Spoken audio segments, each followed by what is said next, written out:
Hello students, आज की इस वीडियो में हम लोग सीखेंगे कॉन्शियसनेस। ठीक। डोरोथी स्मिथ ने बाइफरकेटेड कॉन्शियसनेस यानी द्विखंडीय चेतना का अवधारणा दिया है, कॉन्सेप्ट दिया है। और वहीं एंथोनी गिडिन को भी कंपेयर करेंगे, जिन्होंने खंड में विभाजित नहीं किया है। याद रखिएगा, बहुत सारे स्टूडेंट्स कंफ्यूज होते हैं इसमें। तो एंथोनी गिडिन्स ने लेवल ऑफ कॉन्शियसनेस दिया है, यानी ये बोलते हैं कि चेतना का एक स्तर होता है। तो एंथोनी गिडिन ने 3 स्तर बताए हैं, वहीं डोरोथी स्मिथ ने भा, दो भाग में विभाजित किया है हमारे कॉन्शियसनेस को। सबसे पहले समझते हैं कि कॉन्शियसनेस क्या होती है, कैसे बनती है ये हमारी कॉन्शियसनेस। तो हमारी कॉन्शियसनेस हमारे सोसाइटी के वैल्यूज़ नॉर्म्स से बनती है एक तो, और दूसरा हमारा कॉन्शियसनेस बनता है हमारे आसपास के एक्सपीरियंस से, हमारे अनुभवों से।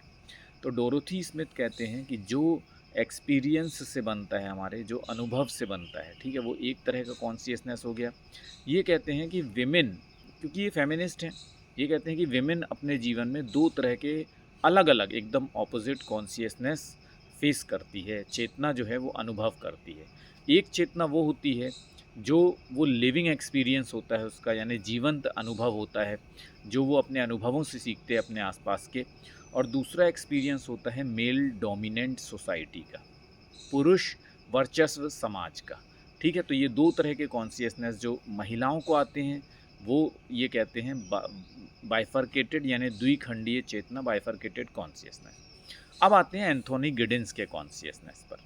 एंथोनी गिडिन्स कहते हैं कि हमारे चेतना का 3 स्तर है, हमारे हमारे कॉन्शियसनेस का 3 लेवल है। सबसे पहला लेवल ये बोलते हैं डिस्कोर्स। डिस्कोर्स मतलब होता है विचार विमर्श, यानी हमारी जो कॉन्शियसनेस है वो इंटरेक्शन से बनती है, वो विचार विमर्श से बनती है सबसे पहली।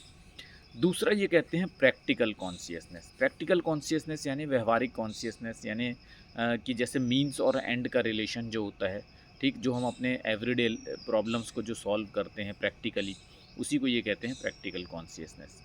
थर्ड ये बताते हैं अनकॉन्शियसनेस यानी अचेतन। अचेतन क्या होता है? बचपन में हमें कोई चीज़ें सिखाई जाती हैं, वो हमारे अंदर एम्बेडेड हो जाती हैं। ठीक, हम सबकॉन्शियस माइंड में जाकर बैठ जाती हैं, हम कुछ चीज़ें करते हैं, ठीक, लेकिन वो हमें पता नहीं होता कि हम क्यों कर रहे हैं, उसका कोई रीज़न नहीं होता है। तो ये दोनों के कॉन्शियसनेस को मैंने यहाँ पर कवर कर दिया है।